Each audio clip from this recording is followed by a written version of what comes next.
Hello बच्चों, मैं हूं आपकी एजुकेटर स्मिता और आज मैं आपके इस सेशन में लेकर आई हूँ DNA application. DNA application zoology का मोस्ट इम्पॉर्टेंट टॉपिक है जिससे हमेशा सवाल आते हैं।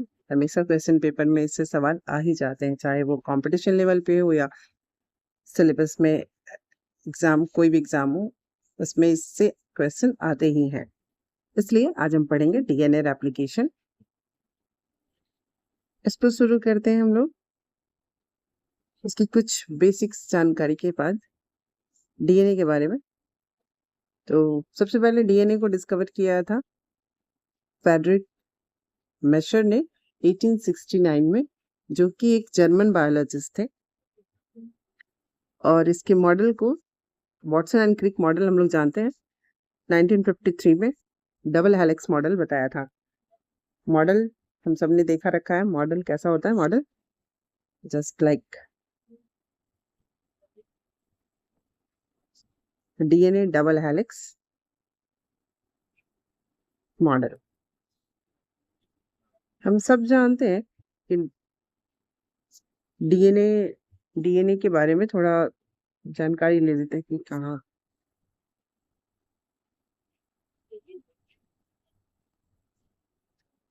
जब सेल डिवीजन होता है जब सेल डिवीजन होता है तो सेल डिवीजन के समय एक सेल है। सेल में न्यूक्लियस न्यूक्लियस में न्यूक्लियस के अंदर होते हैं क्रोमेटिन, उसके अंदर होता है डीएनए। ये हम जानते हैं। फिर जब एम फेज स्टार्ट होता है तो सॉरी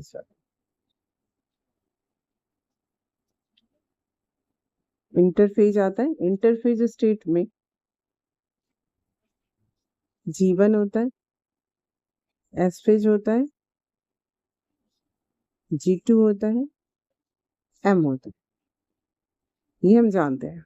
ये सभी जानते हैं। सेल डिवीजन बहुत पहले से पढ़ रखा है। अगर नहीं पढ़ रखा तो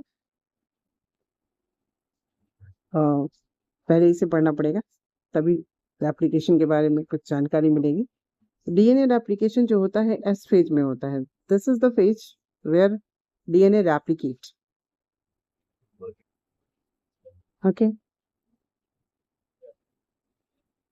यहाँ लिखा है मैंने, ये न्यूक्लियस है। इंटरफेज स्टेज होता है। इंटरफेज स्टेज में जीवन होता है। जीवन सबसे बड़ा इस समय पर तैयार होता है। सेल अपने आप को बड़ा करता है, ग्रो करता है, मैच्योर होता है। उसके बाद एम फेज में पूरा डिवीजन होता है। डिवीजन के पहले का जो स्टेज होता है G1, S और G2। एस फेज में मेनली डीएनए का रेप्लिकेशन होता है।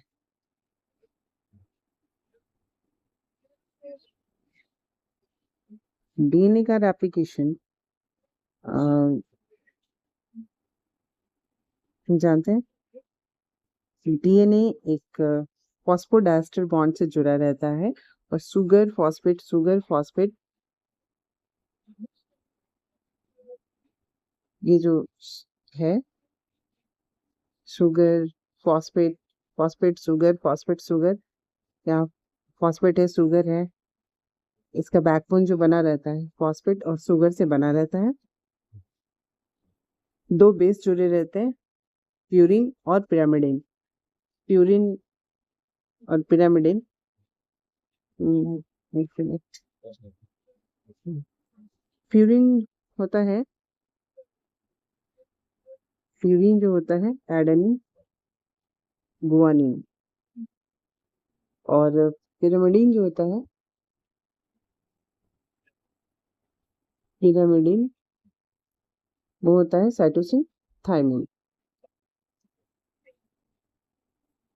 और जब न्यूक्लियर जुड़े रहता है ये, तो इनकी जो बॉन्डिंग होती है इसके अंदर, जो ये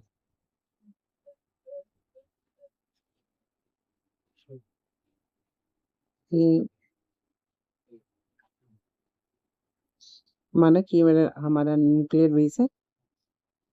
जो इसके अंदर होगा तो एडेनिन जो है थाइमिन के साथ डबल बॉन्ड बनाता है और साइटोसिन ट्रिपल बॉन्ड के साथ गुआनिन के साथ हाइड्रोजन बॉन्ड के साथ इसके अंदर नाइट्रोजन बेस से जुड़ा रहता है इस तरह से।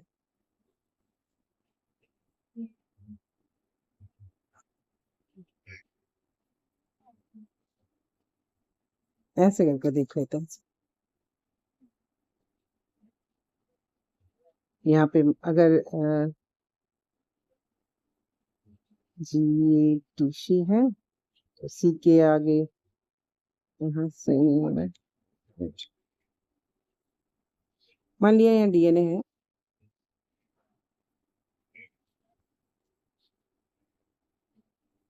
ये डीएनए है, इसे बड़ा करके दिखाना चाह रही हूँ। जो प्यूरिन बेस है एडेनिन, यहाँ पर अगर एडेनिन है तो ये थाइमिन से जुड़ा रहेगा। साइटोसिन है तो यहाँ गुआनिन के साथ जुड़ेगा। इसी तरह अगर यहाँ थाइमिन है तो इसके ऑपोजिट में एडेनिन होगा। अगर ये गुआनिन है तो यहाँ पे साइटोसिन होगा। इस तरह से ये नाइट्रोजन बेस जो है एक दूसरे से हाइड्रोजन बॉन्ड के तहत जुड़े रहते हैं। मैंने अभी बताया कि एडेनिन थाइमिन के साथ डबल बॉन्ड से, साइटोसिन गुआनिन के साथ ट्रिपल बॉन्ड से जुड़ा रहता है। और ये जो साइड साइड के चेन है, स्ट्रैंड है, डीएनए का स्ट्रैंड जो है, ये जो डीएनए का स्ट्रैंड है ये बना होता है सुगर और फॉस्फेट से। सुगर फॉस्फेट, ये जो देख रहे हैं आप नीचे लिखा हुआ, ये सुगर फॉस्फेट, सुगर फॉस्फेट, और इसमें एडेनिन गुआनिन कैसे जुड़े रहते हैं। एडेनिन थाइमिन, एडेनिन जुड़ा होता है थाइमिन के साथ, थाइमिन जुड़ा होता है एडेनिन के साथ, और गुआनिन होता है साइटोसिन के साथ, और ये साइड से होता है चेन, दिस वन साइटोसिन, ये फॉस्फोरस और शुगर का चेन होता है इस तरह से, जो हमें ऐसा दिखता है, ऐसा दिखता है, ऐसा दिखता है। ठीक है, आई थिंक ये बेसिक कॉन्सेप्ट क्लियर होगा। और ये कैसे बनता है, अगर ये चेन कैसे बनता है ये जानने के लिए दूसरी वीडियो देखनी पड़ेगी। उसके लिए एक अलग वीडियो बनाया जाएगा। डीएनए का स्ट्रैंड कैसे बना, सुगर फॉस्फेट कैसे रिएक्शन करके बनता है चेन, स्ट्रैंड कैसे बनते हैं, तो वो एक अलग कहानी है। तो मैंने यहाँ दिखा रखा है, यहाँ देख सकते हैं।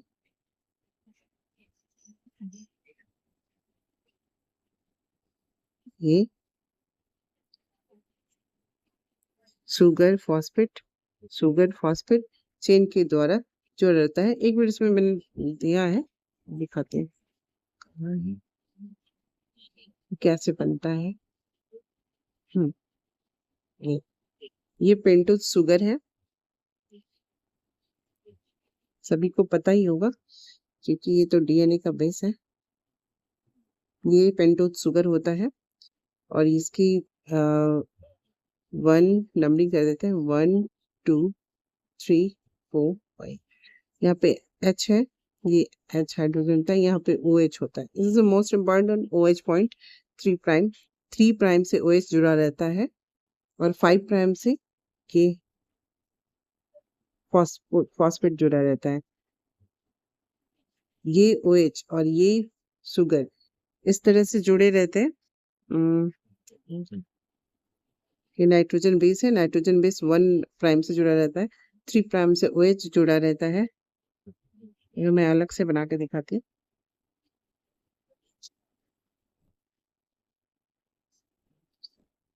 यहाँ पे अगर हम बनाए तो ऐसा, यहाँ पे 1 है, 1 प्राइम, और यहाँ पे नाइट्रोजन बेस मतलब एडेनिन हो सकता है, थायमिन हो सकता है, साइटोसिन जो है कोई भी एक ऐड रहता है यहाँ पे। ये 2 प्राइम है जिसपे एक हाइड्रोजन होता है, और ये 3 प्राइम पे हमेशा 3 प्राइम का याद रखें OH होता है। डीएनए में एक OH जुड़ा रहता है, और यहाँ पे अगर आरएनए है तो OH दोनों जगह होता है, और यहाँ पे होता है सुगर, फॉस्फेट, सॉरी फॉस्फेट होता है, तो यहाँ होता है फॉस्फेट, जिसका स्ट्रक्चर आप देख सकते हैं यहाँ पे मेरा स्ट्रक्चर है, और क्लियर भी होगा। तो एक हाइड्रो एक एक पेंटोज शुगर दूसरे पेंटोज शुगर के साथ, दूसरा पेंटोज शुगर तीसरे पेंटोज शुगर के साथ जुड़ जुड़ के एक चेन बना लेते हैं। ठीक, इसमें स्ट्रक्चर, हाँ इस तरह का स्ट्रक्चर बनाता है।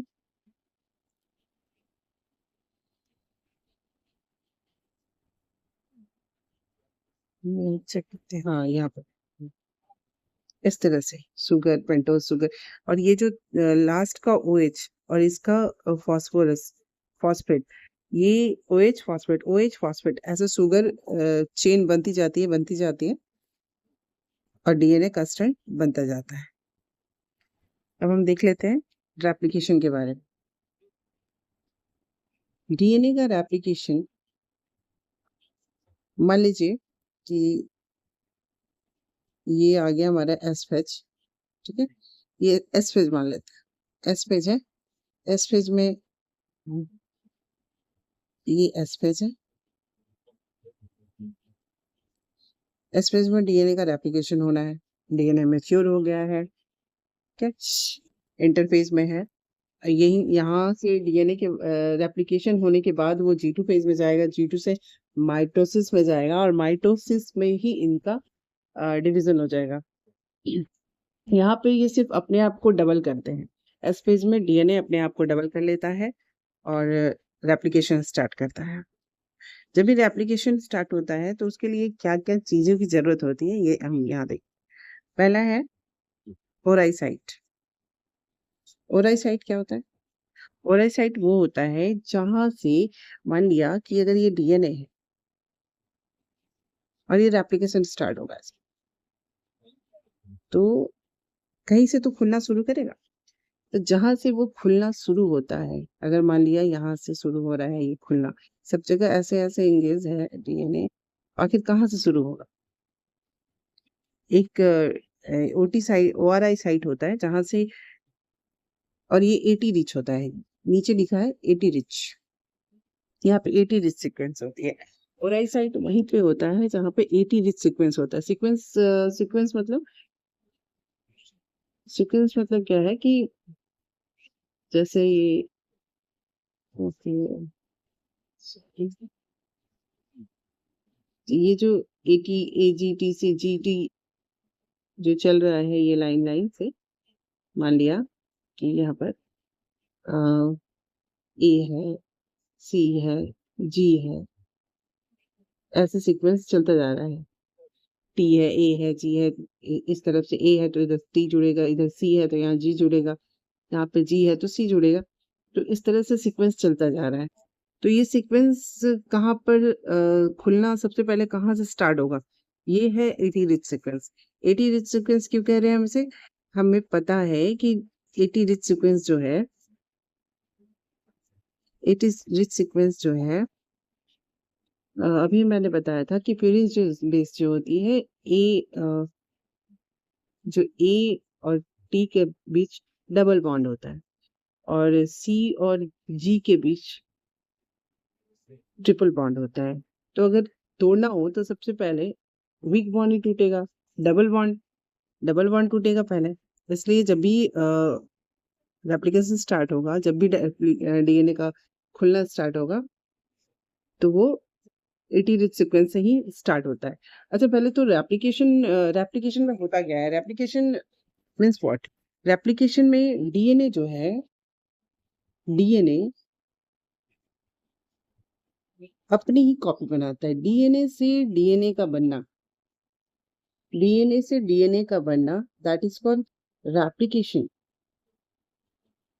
Copy of DNA, copy of DNA, DNA की ही कॉपी बनाना, डीएनए अपनी ही तरह की कॉपी बनाता है, जिसे रेप्लिकेशन कहते हैं। डीएनए का डबल होना, और वो कहाँ से होता है? 80 रिच सीक्वेंस से ही होता है। एक ओराई साइट बनती है सबसे पहले, जहां से स्टार्ट होगा डीएनए का खुलना। डीएनए रेप्लिकेशन में क्या होगा? डीएनए जो है खुलना शुरू होता है, इन दोनों के बीच का जो बॉन्ड है वो टूटना शुरू होता है। तो कहाँ से शुरू होता है? पहले आप पूरा देखेंगे तो बात समझ में आ जाएगी। पहले ओराई साइट आई, यहाँ पे मान लिया ओराई साइट, यहाँ पे मान लो ओराई साइट है, यहाँ से 80 रिच सीक्वेंस ज्यादा है, इस सेक्शन में ज्यादा 80 है, तो यहाँ से मेल्ट होना स्टार्ट हो जाएगा। उसकी रिकॉग्नाइज करने के लिए कि ये 80 रिच सीक्वेंस है, ये रिकॉग्नाइज करने के लिए हमारे पास एक प्रोटीन होता है डीएनए ए नाम का। और प्रोकैरियोट्स में और यूकैरियोट्स में अलग अलग एंजाइम्स पाए जाते हैं, अलग अलग प्रोटीन्स पाए जाते हैं। अलग अलग नहीं, कुछ बाकी प्रोसेस सेम होता है, कुछ एंजाइम्स हैं जो डिफरेंट होते हैं। तो मान लीजिए प्रोकैरियोट्स है, तो प्रोकैरियोट्स में यहाँ पे ओराइसिट को रिकॉग्नाइज कैसे किया जाता है? तो उसके लिए एक प्रोटीन होता है डीएनए ए, जो कि साइट को, जहाँ से मेल्टिंग स्टार्ट होना है, जहाँ से खुलने की प्रोसेस स्टार्ट करनी है, ये रिकॉग्नाइज करता है डीएनए ए। ठीक है, थर्ड पॉइंट देखते हैं। थर्ड पॉइंट में है इन nucleus, in eukaryotes and in cytoplasm in prokaryotes.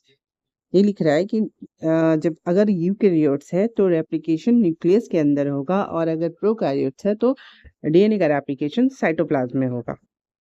ठीक है, अब है सेमी कंजर्वेटिव।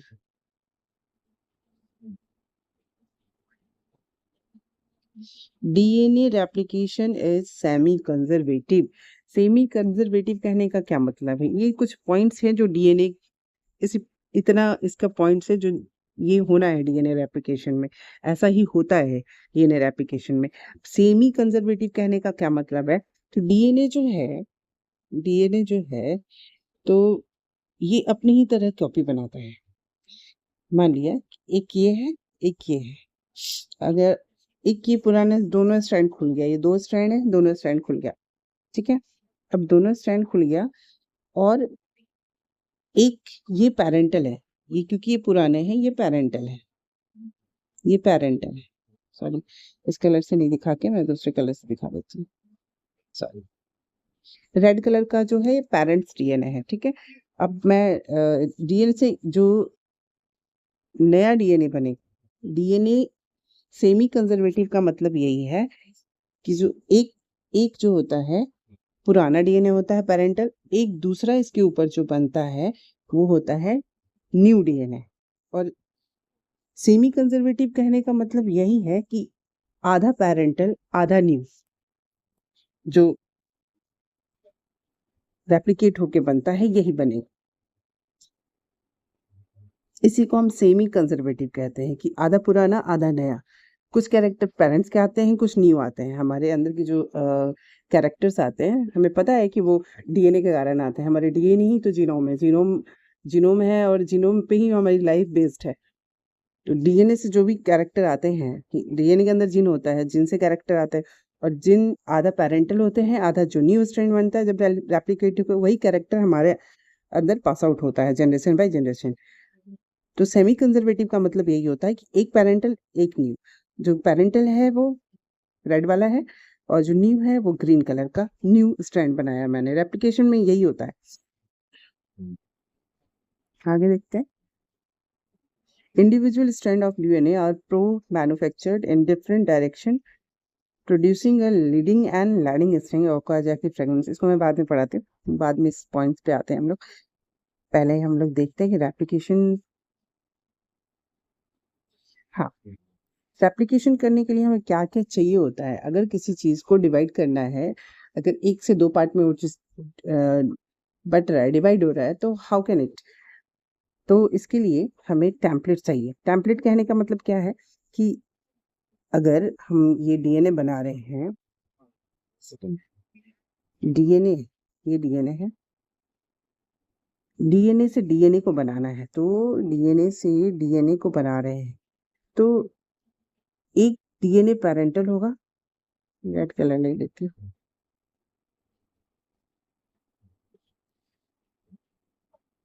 डीएनए बनाना है तो हमें उसके लिए एक टेम्पलेट चाहिए, टेम्पलेट मतलब ओल्ड डीएनए चाहिए, एक पैरेंटल डीएनए चाहिए, एक पैरेंटल डीएनए चाहिए। और जो हम दूसरा बनाएंगे डीएनए, डीएनए जो दूसरा बनेगा इसी के सीक्वेंस पे बेस्ड होगा। ये जो नया डीएनए हम बनाएंगे या बनेगा, तो वो जो होगा उसको बनाने के लिए हमें ओल्ड डीएनए स्ट्रैंड की जरूरत है, एक पैरेंटल स्ट्रैंड की जरूरत होगी। इसी से यहाँ से स्टार्ट होता है। यहाँ से कैसे स्टार्ट होगा भाई, यहाँ जो इसके नाइट्रोजन बेस है उसी को ये रीड करके दूसरा बनाता जाता है। दूसरा बनाता जाता है इन द सेंस कि अगर इसके जो सीक्वेंस है, सीक्वेंस अगर यहाँ ए है तो ये टी बनाएगा, अगर यहाँ सी है तो ये जी बनाएगा। तो इसको बनाने के लिए, दूसरा सीक्वेंस बनाने के लिए, दूसरा स्ट्रैंड न्यू बनाने के लिए उसको एक पैरेंटल डीएनए की जरूरत होती है, ओल्ड डीएनए की जरूरत होती है, जिसे टेम्पलेट कह रहे हैं। तो हाँ, डीएनए का रेप्लिकेशन जो होगा हमेशा अ, हमने ये पढ़ा है कि डीएनए का जो होता है वो 5' 3', अगर ये वो 3 है तो ये 3' 5', डीएनए का यही पैटर्न होता है। ये अगर इधर एक साइड 5'3" है तो दूसरा इसके ऑपोजिट होगा, 3'5' होगा। जो नया बनेगा इसी डायरेक्शन में, नहीं नया जो होगा वो बनेगा 5', से बनता है नया वाला। अगर ओल्ड डीएनए लेना है, अगर ओल्ड डीएनए जो है हमारा 3' है, 5' है, तो हमारा 5 से ही शुरू होता है। जब भी डीएनए नया बनेगा तो डीएनए 5', 3' की तरफ ही बनेगा। अब हम यहाँ पे 3', 5' क्या होता है ये जानने, ये समझिए, ये इसको समझना जरूरी है। क्योंकि देख, हाँ, जब डीएनए का स्ट्रैंड जो होता है, डीएनए का जो स्ट्रैंड होता है वो मैंने बोला था कि इस चीज को ध्यान रखें। 3' क्या होता है, 5' क्या होता है, क्या हो रहा है, पूरा बन गया है। ये जो 3', 5' का क्या मतलब है, ये जो नाइट्रोजनस बेस है वो यहाँ पे लगा है 1 पे, मैंने बताया था 1 पे, 2 पे हाइड्रोजन है, 3' पे OH है, यही 3' कहलाता है। और ये 5' पे फॉस्फेट जुड़ा हुआ है। तो जब भी ये जो स्ट्रैंड है ये 5', 3', क्योंकि जो भी ये अटैचमेंट है ये 3' से 5' रहता है, ये 5', 3', ऐसे ही जुड़ता जाता है, 5', 3', 5', 3', जुड़ता जाता है। यही स्ट्रैंड है जो हम कह रहे हैं कि, जो मैं कह रही हूँ कि ये डीएनए है, डीएनए, अच्छा, डीएनए है तो डीएनए का भाई अगर ये 5' है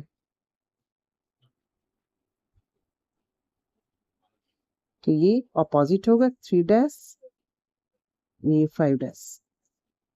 ये ऑपोजिट डायरेक्शन में हमेशा रहते हैं।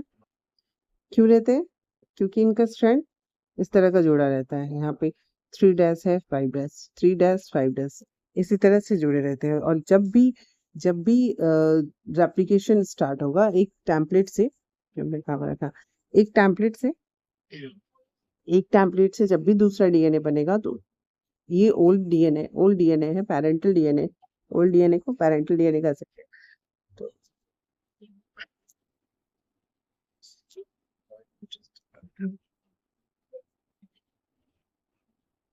हम्म,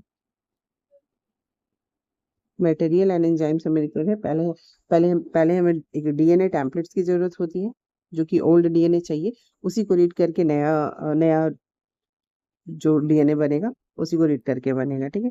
दूसरा है primer. Primer RNA polymerase. RNA polymerase क्या करता है ये, मैं साथ साथ बताती भी जाती हूँ।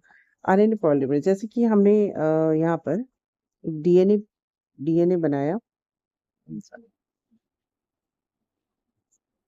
ये डीएनए है। डीएनए का एक स्ट्रैंड है, ओल्ड टेम्पलेट समझ लेते हैं कि एक ओल्ड टेम्पलेट है, ठीक है। और ये एक मिनट ऐड कर लेंगे। अरे ये है, क्योंकि हमें 5 ड्रेस में बनाना है तो हमें से 3 ड्रेस ले लेते हैं।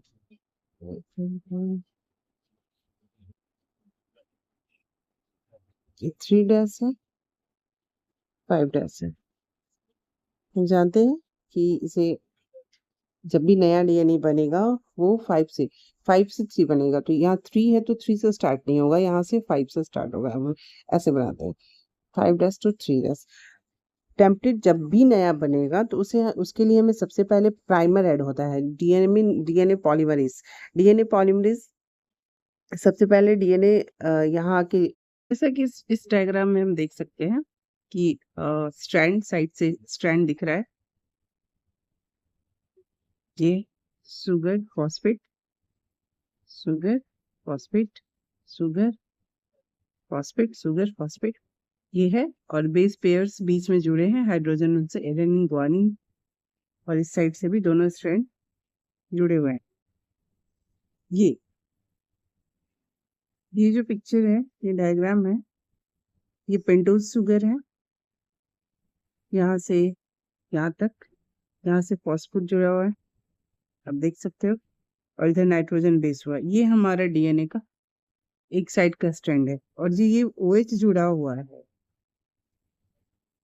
एक बात ध्यान रखने की ये है बच्चों, डीएनए रेप्लिकेशन में ये जो 3 प्राइम से OH जुड़ा हुआ है, ये OH 3 प्राइम से है। और 5 प्राइम, 5 प्राइम और 3 प्राइम, 5 प्राइम से डीएनए का रब बनना शुरू होता है और 3 प्राइम फ्री OH चाहिए होता है।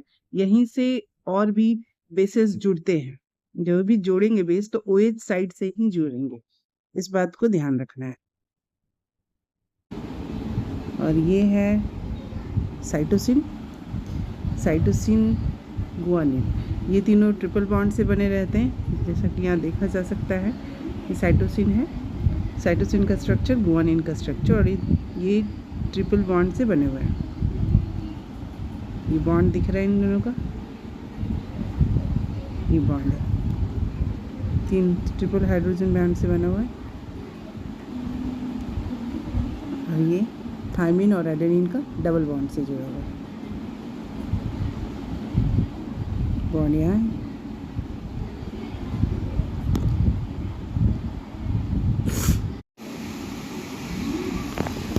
अब हम दूसरे पॉइंट पे आते हैं, प्राइमर। प्राइमर मैंने जैसे बताया, प्राइमर एक डीएनए पॉलीमरेज होता है, आरएनए पॉलीमरेज होता है, जो कि जैसे ये डीएनए है, यहाँ पे हम 3 डैश 5 डैश बनाते हैं। जो नया टेम्पलेट बनना स्टार्ट होगा, पहले चेंज कर, तो मैंने बताया कि हमेशा ये 5 डैश से स्टार्ट होगा। प्राइमर पहले जो होता है डीएनए के जैसे न्यू सिंथेसिस होती है, पहले छोटा सा प्राइमर जुड़ता है यहाँ पर। प्राइमर जुड़ा, इसने थोड़ा सा कोडिंग करा, उसके बाद फिर से यहाँ न्यू डीएनए सिंथेसिस शुरू होती है। ये डीएनए, ये आरएनए प्राइमर को बाद में हटा दिया जाता है। पहले आरएनए प्राइमर, आरएनए पॉलीमरेज होता है जो एज अ प्राइमर के रूप में यहाँ पे लग के सिंथेसिस करता है। अब डीएनए पॉलीमरेज ये सब एंजाइम्स हैं, मैंने एंजाइम्स को अलग से लिखा है। एंजाइम्स, पहला होता है डीएनए पॉलीमरेज, जो कि डीएनए डिपेंडेंट डीएनए पॉलीमरेज होता है। मेन रोल इसी का होता है। हेलिकेज, प्राइमेज, लाइगेज, गायरेज और एसएसबी प्रोटीन होता है, सिंगल स्ट्रैंड बाइंडिंग प्रोटीन। हम जानते हैं डीएनए पॉलीमरेज के बारे में, एक एक करके जानते हैं। DNA polymerase they catalyse the synthesis of DNA, adding of nucleotides. यही एंजाइम है जो न्यूक्लियोटाइड्स को ऐड करता है और डीएनए की सिंथेसिस कर। इसकी 3 एक्टिविटीज होती हैं। जो क्या काम होते हैं, एक्टिविटी करता है ये। 5' to 3' पॉलीमरेज एक्टिविटी होती है। मतलब ये 5' से ही 5 से 3' की तरफ ही बनेगा। न्यू डीएनए की सिंथेसिस 5' से स्टार्ट होगी, क्योंकि मैंने बताया कि जो सिंथेसिस जो है 3 जो OH फ्री होता है डीएनए का, इसी में न्यूक्लियोटाइड्स जुड़े जाते हैं। ये पॉलीमरेज की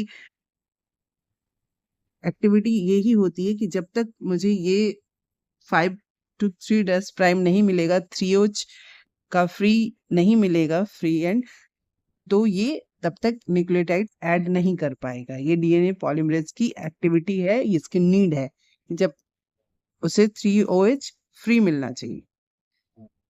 दूसरा है 5' 3' एंडोन्यूक्लियस एक्टिविटी।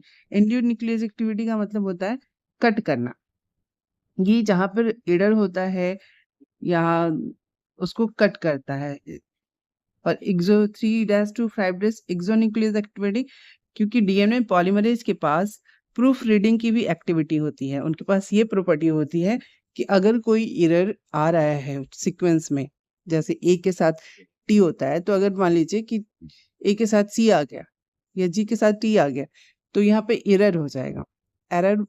एरर को डिटेक्ट करता है, प्रूफ रीडिंग करता है ये भी एक्टिविटीज कैसे करता है अभी देखेंगे हम। ये भी एक्टिविटीज, एरर को ठीक करने की एक्टिविटीज भी डीएनए पॉलीमरेज के पास है। It is only enzyme have 3 activity. ये ऐसा एंजाइम है जिसके पास ये तीनों एक्टिविटी होती है।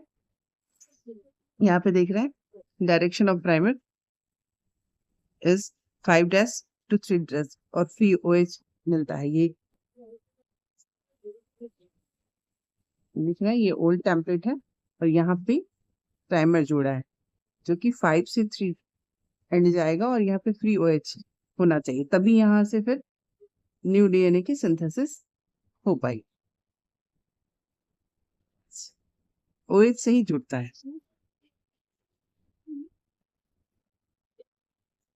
क्लीव करता है 5' से 3' एंडोन्यूक्लियस, मतलब कट लगाना होता है। Cleave at the end of templates, जैसे यहाँ पे दिया है। अगर ये डीएनए है, ये न्यूली सिंथेसिस हो रहा है।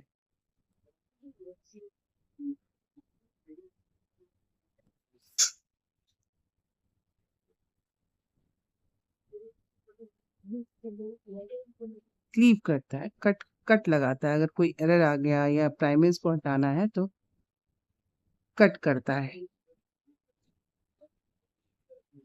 यहाँ पे एक चीज और ऐड है प्रूफ रीडिंग के लिए कि ये 3' आगे कर रहा है। अच्छा, यहाँ पे 3' लिखना था, पॉइंट भूल गए। 3' जब भी प्रूफ रीडिंग करता है डीएनए पॉलीमरेज, तो क्या करता है कि अगर ये डीएनए है और ये न्यू डीएनए में बना लेती है कि मान लो यहाँ से ये चलता जा रहा है, चलता जा रहा है, चलता जा रहा है, क्या, और मान लिया यहाँ से यहाँ गड़बड़ हो गई, यहाँ गड़बड़ हो गई, मतलब ए के साथ सी जुड़ गया अगर, और ये चलता जा रहा है, डीएनए पॉलीमरेज चल रहा है, यहाँ आया, इसको लगा कि पीछे कुछ एरर हो गया है, तो ये किस मैनर में चलेगा? पहले तो ये आगे आगे चलेगा।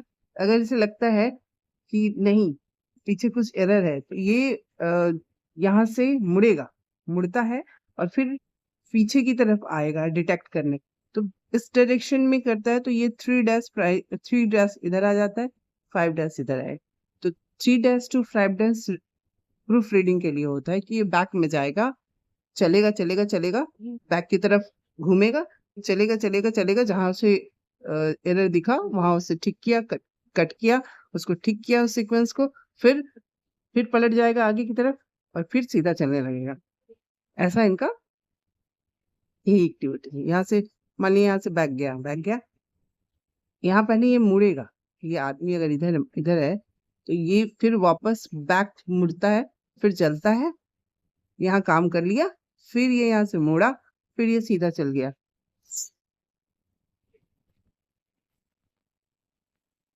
देखिए प्रूफ रीडिंग के लिए एंजाइम है, ये तो ओआरआई साइट के बारे में लिखा है। डीएनए पॉलीमरेज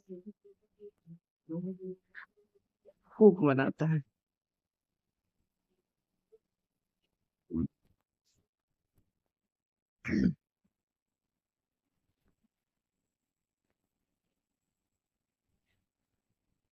हमने ये सीख लिया कि डीएनए का जब भी स्टार्ट होता है तो पहले ये ओआरआई साइट बनाता है। ये ओआरआई साइट है, ये ओआरआई साइट है। सबसे पहला जो एंजाइम इस पर आता है वो है हेलिकेज। हेलिकेज एंजाइम क्या करता है, यहाँ मान लिया एक हेलिकेज ये हो, यहाँ एक प्रोकैरियोट्स में जो रेप्लिकेशन होता है वो बाय डायरेक्शनल होता है। बाय डायरेक्शनल करने का मतलब इधर से भी होगा, इधर से भी होगा, लेकिन यूकैरियोट में यूनिडायरेक्शनल होता है। प्रोकैरियोट्स में बाय डायरेक्शनल। यहाँ हम बाय डायरेक्शनल को दिखा रहे हैं, प्रोकैरियोट्स की बात करते हैं। तो यहाँ पे हेलिकेज एक स्ट्रैंड पे ऐड हो रहा है, यहाँ दूसरे स्ट्रैंड। ये क्या करेगा कि ये इधर की तरफ हाइड्रोजन बॉन्ड को तोड़ेगा और ये इधर की तरफ के हाइड्रोजन बॉन्ड को तोड़ेगा। तोड़ेगा इन द सेंस कि कैसे, जैसे एक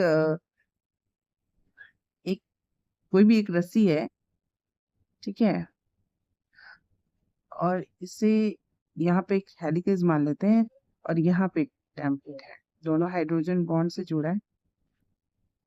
तो ये जो रस्सी है ये धधरा के सीधा चलेगा, तो यह बीच से भी तो हाइड्रोजन बॉन्ड ब्रेक होता है। इसे अगर खींच के ये जो गिविंग लाइक स्ट्रक्चर दिख रहा है, इसको अगर खींचे तो ये रगड़ के जाएगा और बीच वाले हाइड्रोजन बॉन्ड को तोड़ता हुआ जाएगा, जिससे कि हाइड्रोजन बॉन्ड टूटता जाता है। जैसे हम किसी रस्सी पे पकड़ के रस्सी को पार करना है, तो किसी से लटक के चल चल दिया तो वो कंटिन्यू स्लाइड मार के चलेगा, तो उसके बीच की हाइड्रोजन बॉन्ड टूट जाएंगे।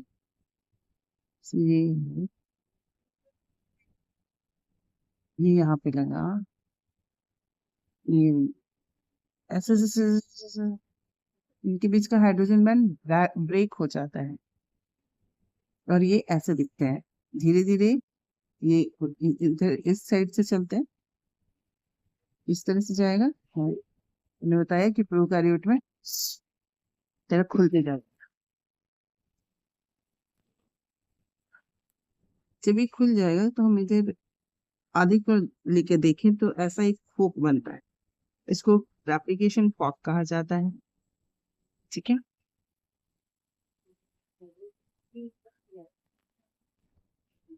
रेप्लिकेशन फॉक है,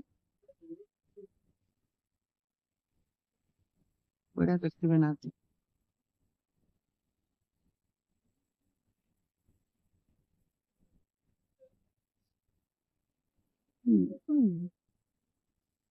अच्छी बात।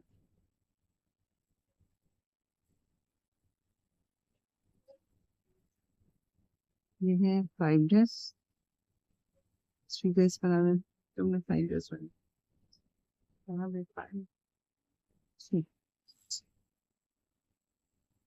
जो डीएनए पॉलीमरेज जो होता है वो 5 ड्रेस से 3 ड्रेस ही बना सकता है। वो 3 ड्रेस से 5 ड्रेस डीएनए का नहीं बना सकता। ये इसकी एक्टिविटी होती है, प्रॉपर्टी होती है। डीएनए पॉलीमरेज जब भी बनाएगा तो 5 ड्रेस, 5 to 3 ड्रेस बनाएगा। तो इसके ऑपोजिट ही बनेगा जब बनेगा। ये ऊपर 3 ड्रेस है तो नीचे 5 ड्रेस बनेगा। और जो ये लगातार यहाँ से बनाता है तो ये 2 स्ट्रैंड बनता है, जो कि वो जब सीधा बनाया तो उसको कहेंगे लीडिंग स्ट्रैंड, और एक साइड से ब्रेक होके बनता है, छोटे छोटे टुकड़ों में बनता है, जिसको ओकाजाकी फ्रेगमेंट कहते हैं या लैगिंग स्ट्रैंड कहते हैं। क्यों होता है ऐसा कि फ्रेगमेंट पे क्यों बनाया, इसको स्ट्रेट बनाया उसको स्ट्रेट क्यों नहीं बनाया भाई? क्योंकि जब डीएनए पॉलीमरेज है तो ये इसको यहाँ पे 5 डैश है, इसको 3 डैश से बनाना है, तो ये इधर से बनाता है, मुड़ के आना पड़ता है। और ये टुकड़ों में पहले प्राइमर जोड़ता है, टुकड़ों में ऐसे ऐसे। प्राइमर जो है आरएनए पॉलीमरेज, वो प्राइमर है हमारा, वो पहले जुड़ता है इस तरह से, फिर डीएनए पॉलीमरेज इधर से जाता है और फिर इसको आगे की तरफ बनाता है।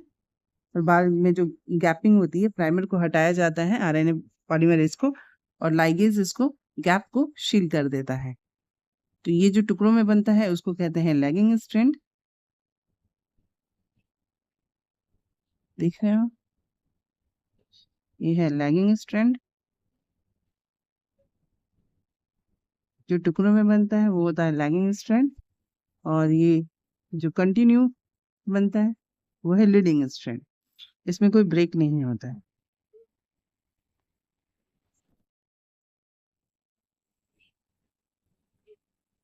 रेप्लिकेशन का जो प्रोसेस, अच्छा हाँ, ये इसी को कहते हैं DNA semi discontinuous. Semi discontinuous मतलब आधा आधा करके बनना, टुकड़ों में बनना। 3 प्रोसेस से गुजरता है। पहला है initiation, elongation and termination. Initiation क्या होता है, जैसे मैंने पहले से बताते आई, ओराई साइड बनता है, इनिशिएशन पॉइंट होता है, ठीक है। 80 डेज सीक्वेंस जहाँ होता है वहां पे मेल्टिंग स्टार्ट होती है, फिर हेलिकेज आता है, जैसे कि इस डायग्राम में दिख रहा है, हेलिकेज आ रहा है। हेलिकेज यहाँ बाइंड करता है, और इस डायरेक्शन में और इस डायरेक्शन में इसको हाइड्रोजन बॉन्ड को तोड़ता हुआ जाता है। और ये चूंकि ये प्रोकैरियोट का है इसलिए बाय डायरेक्शनल। उसके बाद जब ये दोनों हेलिकेज जो है टूट जाएगा, हाइड्रोजन बॉन्ड जब टूट जाएंगे तो ये कैसा दिखेगा?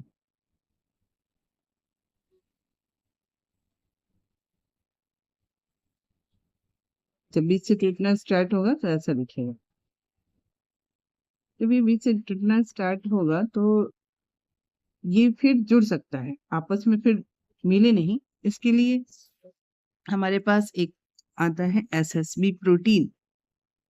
एसएसबी होता है सिंगल स्ट्रैंड बाइंडिंग प्रोटीन। ये क्या करता है, पूरे स्ट्रैंड पे लग जाता है, आके ऐड हो जाता है, चिपक जाता है इस पे, ताकि दूसरा, ये दोनों स्ट्रैंड जो अलग हुए हैं आपस में चिपके नहीं। ये सिंगल स्ट्रैंड बाइंडिंग प्रोटीन होता है लिखा है डोंट कॉन्टेक्ट इच अदर। इनका यही काम है, यही फंक्शन होता है। अलग हो गए दोनों स्ट्रैंड, इस तरह से दोनों स्ट्रैंड अलग हो जाते हैं, एसएसबी प्रोटीन बाइंड करता है, हेलिकेज दोनों को अलग कर देते हैं। अब है प्रूफ रीडिंग की बारी। प्रूफ रीडिंग में वही चीज होता है, एक साइड से लीडिंग स्ट्रिंग बनता है, और ये प्रूफ रीडिंग कैसे करेगा ये, तो इस तरह टुकड़ों में बनता है। और मैंने बताया कि वो बैक की तरफ जाके उसको ठीक करता है।